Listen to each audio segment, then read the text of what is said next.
Very good morning student. Dividend policy part 2 में आज हम बात करने वाले हैं कि डिविडेंड पॉलिसी क्या होती है और साथ ही साथ हम बात करेंगे कि डिविडेंड पॉलिसी कितने टाइप्स की होती है। प्रीवियस वीडियो में हमने बात की थी कि डिविडेंड क्या होता है और साथ ही साथ कि कितने टाइप्स के डिविडेंड डिक्लेयर किए जाते हैं। ठीक है, तो ये हमारा डिविडेंड पॉलिसी का सेकेंड वीडियो है, ये आपका यूनिट 5th का है। क्लियर? तो सबसे पहले बात करते हैं कि डिविडेंड पॉलिसी क्या होती है। तो देखिए, a dividend policy is the policy a company use to structure its dividend pay out to share holder. देखिए, डिविडेंड पॉलिसी क्या होती है। डिविडेंड पॉलिसी एक कह सकते हैं कंपनी के स्ट्रक्चर का एक पार्ट होता है जिसमें शेयर होल्डर को कितना डिविडेंड दिया जाएगा, कितना डिविडेंड पे आउट होगा, उसके बारे में डिस्कस किया जाता है, उसमें बताया गया है। यानी कि ये जो डिविडेंड पॉलिसी है, डिविडेंड पॉलिसी क्या हो गई, एक तरह की नीति है जो कंपनी के द्वारा किसको दिया जाता है, कंपनी के द्वारा जो भी डिविडेंड दिया जाएगा शेयर होल्डर को, उसके लिए पॉलिसीज बनाई जाएगी। यानी कि शेयर होल्डर को डिविडेंड ज़्यादा दिया जाए, कम दिया जाए या कितना दिया जाए, स्टेबल रेट रखें, उसके बारे में बताती है ये पॉलिसीज। तो सबसे पहले हम एक डेफिनेशन देखेंगे क्या है। तो हम सबसे पहले जो डेफिनेशन ले रहे हैं वो ले रहे हैं वेस्टर्न एंड बेगम की डेफिनेशन। देखिए, वेस्टर्न एंड बेगम की डेफिनेशन, तो हमारे जो प्रोफेसर हैं, professor western and begin,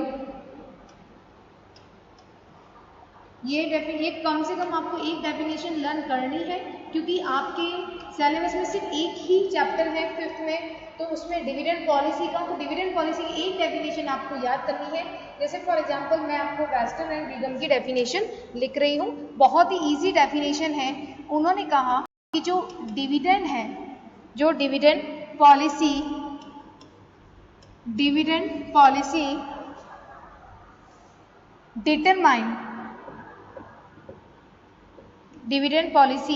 determines the division of earning। किसका डिवीजन कर रहे हैं? अर्निंग का, जो हमने कह सकते हैं अर्न किया है अपने बिजनेस में। ठीक है, अर्निंग बिटवीन किनके दो की बात कर रहा है, between dividend, between payment to dividend, payment to dividend किसको दिया जा रहा है, पेमेंट टू हम लिख सकते हैं share holder and retain earning. Previous video में मैंने आपको बताया था कि जो प्रॉफिट होता है उसमें से सारे के सारे एक्सपेंसेस लेस करने के बाद, टैक्स लेस करने के बाद में उस प्रॉफिट के दो पार्ट होते हैं। क्या दो पार्ट होते हैं? इस डेफिनेशन में बिल्कुल क्लियर समझ में आ जाएगा। उन्होंने क्या बताया कि लाभांश नीति के विषय में उन्होंने अपना एक इम्पॉर्टेंट मत रखा। क्या रखा कि जो लाभांश है वो क्या करते हैं कि लाभांश में उसके जो डिवीजन है वो दो होते हैं मेनली। एक तो हम पे आउट कर रहे हैं शेयर होल्डर को डिविडेंड के रूप में, और दूसरा रिटेन अर्निंग के रूप में रख रहे हैं। तो डिविडेंड पॉलिसी हमें बताती है कि कितना परसेंट हमें पे आउट के रूप में रखना है, कितना परसेंट हमें रिटेन अर्निंग के रूप में रखना है। जिस तरह से आप देखते हैं कि किसी भी प्रोजेक्ट के सक्सेस के लिए उसकी प्लानिंग जरूरी है, तो इसलिए ये जो इम्पोर्टेंट पार्ट है डिविडेंड जो डिक्लेयर करना है, ठीक है, तो ये भी बहुत इंपॉर्टेंट होता है कंपनी के स्ट्रक्चर के लिए, कैपिटल स्ट्रक्चर के लिए। तो ध्यान रखिएगा, ये डिविडेंड पॉलिसी में बिल्कुल क्लियर बता रहा है कि डिविडेंड पॉलिसी ही हमको बताती है कि शेयर होल्डर को कितना पार्ट देंगे और रिटेन अर्निंग को कितना पार्ट देंगे। क्लियर है आपको? तो यानी कि जो भी हमारा प्रॉफिट है, ठीक है, आफ्टर सारे एक्सपेंसेस, इंटरेस्ट, टैक्स लेस करने के बाद प्रॉफिट, ठीक है, तो इसे हम क्या कह सकते हैं कि जो भी प्रॉफिट है उसको एक्सपेंसेस, टैक्स पे करने के बाद में उसके दो हिस्से हो जाते हैं, एक डिविडेंड के रूप में, एक होता है रिटेन अर्निंग के रूप में। रिटेन अर्निंग का मतलब होता है कि कंपनी अपने पास में रिजर्व रख लेती है उस इनकम को, ठीक है, उस इनकम को रिजर्व रख लिया और फिर वो उसे री इन्वेस्ट करके प्रॉफिट अर्निंग करती है, ठीक है। तो हम ऐसे फैक्टर के बारे में भी बात करेंगे कि कौन कौन सा फैक्टर है जो हमें बताता है कि डिविडेंड ज़्यादा दे या डिविडेंड कम दे, या रिटेन अर्निंग हम ज़्यादा रखें या कम रखें। तो ये हम आने वाले वीडियो में डिस्कस करने वाले हैं। इस वीडियो में हम देखेंगे कि डिविडेंड पॉलिसी का मीनिंग, और साथ ही साथ अब हम जो बात कर रहे हैं वो आपके इम्पॉर्टेंट है कि कितने टाइप्स की डिविडेंड पॉलिसीज होती हैं, ठीक है। तो हम बात करें अगर टाइप्स ऑफ डिविडेंड पॉलिसीज, तो मेनली 3 टाइप्स की आप कह सकते हैं पॉलिसीज हैं वो अडॉप्ट की जाती हैं कंपनीज के द्वारा। तो डिविडेंड की 3 पॉलिसीज आप कह सकते हैं। इसमें मेनली सबसे पहले आती है कठोर नीति, कठोर नीति जिसे क्या कह सकते हैं, conservative dividend policy, conservative dividend policy, ठीक है, कठोर नीति। सेकंड आती है आपके उधार नीति, जिसे कहते हैं हम liberal policy, liberal dividend policy, ठीक है। और तीसरी आती है स्टेबल या सुस्थिर, सुस्थिर नीति, जिसे हम कह सकते हैं स्टेबल पॉलिसी, ठीक है। अब देखिए बात करेंगे डिविडेंड पॉलिसी में कि एक कठोर नीति होती है या फिर कोई कंपनी है वो उधार नीति यानी लिबरल पॉलिसी को फॉलो करती है, या कोई कंपनी सुस्थिर नीति या स्टेबल पॉलिसी को फॉलो करती है। तो सबसे पहले बात करते हैं कि कंजर्वेटिव डिविडेंड पॉलिसी क्या होती है। देखिए कठोर नीति का मतलब क्या होता है, यहाँ पे कठोर नीति या हम कह सकते हैं कंजर्वेटिव डिविडेंड पॉलिसी वो पॉलिसीज होती हैं जिसमें आप देखते हैं डिविडेंड पे आउट कम दिया जाता है, यानी कि बहुत कम होता है इसमें, या आप कह सकते हैं डिविडेंड पे आउट जीरो भी हो सकता है, यानी कि जो डिविडेंड शेयर होल्डर होते हैं उनको डिविडेंड नहीं भी दिया जाता है, या फिर अगर दिया जाता है तो बहुत कम दिया जाता है और रिजर्व का पार्ट बहुत ज़्यादा रखा जाएगा, उसे कहते हैं कंजर्वेटिव डिविडेंड पॉलिसी। तो इसमें आपको 2 चीज़ याद रखनी है। इस पॉलिसीज में क्या चीज़ याद रखनी है, फर्स्ट चीज़ ध्यान रखनी है कि जो डिविडेंड पे आउट होता है, डिविडेंड पे आउट का मतलब क्या हो गया कि हमें जो शेयर होल्डर को देना है वो हो सकता है कि जीरो हो या बहुत कम, ठीक है, तो बहुत लेस अमाउंट हो सकती है, ठीक है। जो रिजर्व होगा वो आपका ज़्यादा रखा जाएगा, ये ध्यान रखना है, ठीक है। तो यहाँ पे रिजर्व कह सकते हैं एक्सेस रखा जाता है, ठीक है। अब देखिए कठोर नीति का मतलब क्या होता है, यहाँ पे बहुत ज़्यादा स्ट्रिक्ट फॉलो किया जाता है, और स्ट्रिक्ट ये जो कठोर नीति ये वर्ड किसके लिए है, शेयर होल्डर को डिविडेंड देने के लिए। तो यहाँ पे आउट रेशियो बहुत कम या शून्य भी हो सकता है। अधिकतर आप देखते हैं जो डेवलपिंग कंपनीज होती हैं, डेवलपिंग कंपनीज का मतलब होता है कि जिनका अभी डेवलपमेंट बाकी है। तो कठोर नीति किसके द्वारा फॉलो की जाती है, तो ध्यान रखिएगा डेवलपिंग जो कंट्रीज होती हैं, डेवलपिंग कंपनी, सॉरी कंट्रीज नहीं, जो कंपनी होगी उनके द्वारा। तो डेवलपिंग कंपनी जो विकासशील कंपनी होती हैं उनके द्वारा कठोर नीति जो है वो अपनाई जाती है। क्यों अपनाई जाती है, क्योंकि उन्हें अपनी कंपनी का अभी क्या करना है, अभी डेवलपमेंट करना है। अगर वो पूरा का पूरा डिविडेंड के रूप में दे देगी तो फिर वो अपना डेवलपमेंट कैसे करेगी, इसीलिए वो क्या करती हैं, अपने पास में रिजर्व रखती हैं ताकि वो डेवलपमेंट कर पाए। क्लियर है आपको, तो इसीलिए वो रिजर्व का पार्ट ज़्यादा रखेगी और डिविडेंड का पार्ट क्या करेगी, कम रखेगी। तो ये आपको ध्यान रखना है। क्लियर है, तो इसे कहते हैं कंजर्वेटिव पॉलिसी। लिबरल पॉलिसी में ध्यान रखिएगा, लिबरल पॉलिसी में क्या होता है, लिबरल पॉलिसी में बिल्कुल यहाँ पे आपको 2 फैक्ट याद रखने हैं कि यहाँ पे जो रिजर्व्स होंगे वो रखे जाएंगे कम, और जो डिविडेंड पे आउट होगा वो रहेगा आपका ज़्यादा, डिविडेंड पे आउट आपका ज़्यादा रहता है। लिबरल पॉलिसी मोस्टली फॉलो जो किया जाता है कौन सी कंपनी के द्वारा, जिनका डेवलपमेंट हो चुका है, जो डेवलप कंपनी है उनके द्वारा फॉलो की जाती है। ठीक है, अब जिनका विकास हो चुका है, जो नंबर 1 पे चल ही रही है कंपनी, वो क्या करेगी, लिबरल पॉलिसी को फॉलो करेगी। ऐसा इसलिए किया जाता है कि वो अपने शेयर होल्डर को खुश रखना चाहती है। इसलिए खुश रखने की मतलब, कहने का मतलब हो गया कि वो चाहती है कि जब भी उन्हें मार्केट में वापस कभी पैसा चाहिए तो वो उनको जल्दी से मिल सकता है। क्यों मिल सकता है? क्योंकि वो अपने डिविडेंड को, जो डिविडेंड है वो अपने शेयर होल्डर को बहुत ज़्यादा दे रही है। तो जहाँ पे कंपनी लिबरल पॉलिसी को फॉलो करती है, वहाँ पे हम कह सकते हैं कि जो शेयर होल्डर होते हैं वो कंपनी से बहुत ज़्यादा सेटिस्फाइड होते हैं और इससे कंपनी की जो मार्केट में गुडविल है वो इंक्रीज होती है। ठीक है, तो ऐसा मोस्टली किस कंपनी के द्वारा किया जाता है, जो जिसका विकास हो चुका है, जो अभी सही सिचुएशन में चल रही है, जिसकी फिनेंशियल सिचुएशन बहुत स्ट्रांग है। ठीक है, वो कंपनी इस पॉलिसी को फॉलो करती है। तो यहाँ पे आप मानेंगे कि 90-95% तक का पे आउट रेशियो माना जाता है। 90% तक का, 95 तक का डिविडेंड पे आउट दिया जाता है और 5% वो रिजर्व के रूप में रखती है। क्लियर है? ये कंपनी अपने लॉन्ग टर्म अर्निंग के लिए भी ऐसा करती है। उन्हें पता है कि मार्केट में हमको जब भी पैसे का, जब भी फंड का नीड हुआ तो हमें मार्केट में आसानी से मिल जाएगा, क्योंकि हमारे शेयर होल्डर हमसे सेटिस्फाइड है। क्लियर है? तो उनके दूसरे जो प्रोजेक्ट होते हैं, जो नए आने वाले होते हैं, वो भी जल्दी से पूरे हो जाते हैं, ऐसा कंपनी इसमें मानती है। बात करते हैं स्टेबल। स्टेबल का मतलब क्या होता है?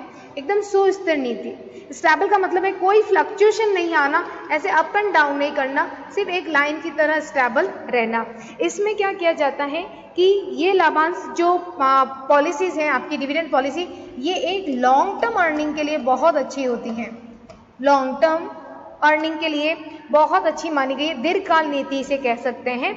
साधारणतः आप कह सकते हैं लंबी अवधि का कोई उसमें परिवर्तन नहीं किए जाते। लॉन्ग टर्म कह सकते हैं अर्निंग का मतलब हो गया कि जो शेयर होल्डर होते हैं उनके 10% या जितना भी कंपनी का होता है उसमें स्टेबिलिटी रहती है डिविडेंड में। ठीक है, यानी कि जो बहुत ज़्यादा आप कह सकते हैं बहुत ज़्यादा अर्निंग होती है, कभी जैसे कंपनी है, इसमें एक एग्जांपल लेते हैं हम लोग, जैसे कंपनी को एक्सेस प्रॉफिट हो जाता है तो वो कंपनी अपने पास रखती है, उसे डिविडेंड के रूप में डिक्लेयर नहीं करती है। ऐसा इसलिए करती है कंपनी कि अभी तो उसको एक्सेस प्रॉफिट हुआ, कभी कंपनी को हो सकता है कि उसका जो प्रॉफिट है वो डाउन में चला जाए, तो जब डाउन में जाएगा तो वहाँ पे भी उसे डिविडेंड डिक्लेयर करना होगा।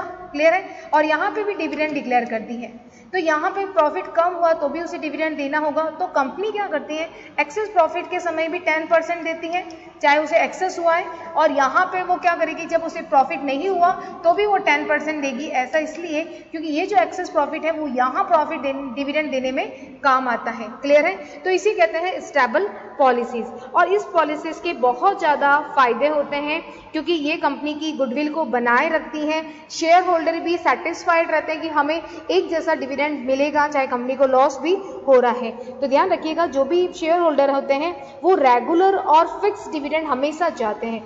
अगर हम बात करें ना शेयर होल्डर की, तो शेयर जो होल्डर होते हैं वो हमेशा क्या चाहते हैं कि हमें या तो रेगुलर डिविडेंड मिलता रहे, साथ ही साथ रेगुलर हो और फिक्स डिविडेंड हो, उससे वो ज़्यादा सेटिस्फाइड होते हैं। ऐसा नहीं कि बहुत कम डिविडेंड मिले, ऐसा नहीं कि कभी ज़्यादा मिले और कभी कुछ नहीं मिले लिबरल पॉलिसी में। ठीक है, लेकिन वो चाहेंगे कि हमें रेगुलर मिले, नियमित मिले और स्थायी जो है लाभांश वो मिले, तो वो ज़्यादा सेटिस्फाइड रहते हैं कंपनी से। तो ये थे आपके डिविडेंड के सारे टाइप्स। ठीक है, सॉरी, डिविडेंड पॉलिसीज़ के टाइप्स के बारे में हमने देखिए। हमने अभी जो टाइप्स ऑफ डिविडेंड पॉलिसी देखा, उसमें आपने देखा कि सबसे बेस्ट पॉलिसी अगर आपसे पूछा जाए तो वो कौन सी होगी? Stable policy. क्योंकि कंजर्वेटिव डिविडेंड पॉलिसी का डीमेरिट्स क्या है कि यहाँ पे शेयर होल्डर सेटिस्फाइड नहीं है, क्योंकि उनको डिविडेंड पे आउट कितना दिया जा रहा है? 0 या बहुत कम दिया जा रहा है। ठीक है, और लिबरल पॉलिसी में क्या जा रहा है कि सेटिस्फाइड तो होंगे क्योंकि डिविडेंड पे आउट 90 या 95 के नियर जा रहा है, लेकिन यहाँ पे अगर कंपनी को कभी लॉस हुआ तो कंपनी को दिक्कत आ सकती है। स्टेबल पॉलिसी में मैंने आपको बता दिया कि चाहे एक्सेस प्रॉफिट हो कंपनी को, चाहे उसे प्रॉफिट कम हो, वो एक ही पॉलिसी, एक ही डिविडेंड रखती है, क्योंकि एक्सेस प्रॉफिट में वो एक्स्ट्रा डिविडेंड नहीं देती हैं, उसको रिजर्व रख देती हैं, और बाद में जब प्रॉफिट नहीं होता तो उस समय वो स्टेबल कह सकते हैं डिविडेंड डिक्लेयर करती है। तो जो शेयर होल्डर होते हैं वो कब खुश होते हैं? जब उनको नियमित और उनको स्थायी डिविडेंड दिया जाता है। तो यहाँ पे जो हमने देखा सबसे बेस्ट पॉलिसी है स्टेबल डिविडेंड पॉलिसी। तो इसकी हम एडवांटेज की बात करते हैं, क्योंकि क्वेश्चन आपसे पूछा जाता है कि डिविडेंड पॉलिसी की सबसे बेस्ट पॉलिसी कौन सी है, तो हम बताते हैं कि भाई स्टेबल पॉलिसी है। तो स्टेबल पॉलिसी क्यों है उसके बारे में हम बात करते हैं। तो सबसे पहले हम बात करेंगे advantage of stable dividend policy. तो देखिए एडवांटेज यानी जो स्टेबल पॉलिसी है उसके क्या लाभ है, इतना जो आप कह सकते हैं स्टेबल पॉलिसी अपनानी चाहिए। तो सबसे पहला है कॉन्फिडेंस अमंग शेयर होल्डर। जो कॉन्फिडेंस होता है वो शेयर होल्डर का हमेशा बना रहता है और ये बहुत जरूरी होता है किसी भी कंपनी के गुडविल के लिए। अमंग शेयर होल्डर, तो यहाँ पे क्या कह रहा है कि अंशधारी का जो मन में विश्वास है वो हमेशा बना रहता है, क्योंकि उन्हें रेगुलर क्या मिलेगा, इस वर्ड में आपको ध्यान रखना है, रेगुलर, एक तो रेगुलर डिविडेंड मिलेगा, साथ ही साथ हमें फिक्स डिविडेंड मिलेगा, ये उनका कॉन्फिडेंस कहता है। तो जो शेयर होल्डर होते हैं उनके मन में कोई भी कंपनी के लिए आप कह सकते हैं कोई ऐसी भावना नहीं होगी, कंपनी वो और ज़्यादा मार्केट को सपोर्ट करेंगे और आने वाले टाइम में जब कंपनी को सपोर्ट कर रहेगा तो वो सपोर्ट करेंगे, क्योंकि उन्हें रेगुलर और फिक्स डिविडेंड दिया जा रहा है। क्लियर है आपको? यानी कि जब कंपनी को प्रॉफिट नहीं होता है तो भी कंपनी क्या दे रही है, यहाँ पे रेगुलर और फिक्स डिविडेंड दे रही है। क्लियर है आपको? अब प्रॉफिट नहीं हो रहा है तो कैसे दे रही है वो मैंने आपको अभी बता दिया था, ठीक है, तो ये आपको ध्यान रखना है। क्लियर? सेकंड पॉइंट इंपॉर्टेंट क्या कह रहा है, सेटिस्फेक्शन अमंग शेयर होल्डर, ये भी एक इंपॉर्टेंट वर्ड है। देखिए कॉन्फिडेंस होता है कि हमें रेगुलर फिक्स मिलेगा और सेटिस्फेक्शन बहुत जरूरी है। सेटिस्फैक्शन अमंग शेयर होल्डर, अब देखिए संतुष्ट होना जरूरी है, ठीक है, संतुष्ट यानी अंशधारियों में संतोष। कुछ जो अंशधारी होते हैं, जो शेयर होल्डर होते हैं, वो अपनी इनकम के जो इनकम रहते हैं उनके लिए बहुत ज़्यादा अवेयरनेस रहते हैं, ठीक है, वो चाहते हैं कि हमको रेगुलर इनकम मिले, ठीक है, और आप कह सकते हैं नियमित दर से प्रतिवर्ष मिलने वाला लाभ है वो अधिक बहुत ज़्यादा इंपॉर्टेंट रहता है, रेगुलर मिलना चाहिए।